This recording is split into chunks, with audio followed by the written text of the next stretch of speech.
Ipapaalala ko lang, nag-Clara ako, nag-Sara ako. Lahat yun pwedeng maging ako in one day. Ganito ang inihayag ng aktres na si Julia Montes, matapos mapag-usapan sa isang vlog ang patungkol sa kanilang relasyon ng aktor na si Coco Martin.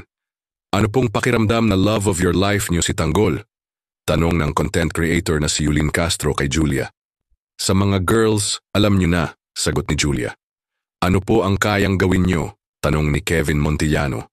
Papaalala ko lang, nag-Clara ako, nag-Sara ako. Ano pa bang mga kontrabidang ginawa ko? Lahat yon pwedeng maging ako in one day, pahayag ni Julia. Subukan niyo pong magkamali. Lahat po ng mga inaaral natin sa buhay ay ia-apply natin, dagdag pa ng actress. Di naman namin naagawin, gusto lang namin magtanggol-tanggol, biro naman ni Yulin.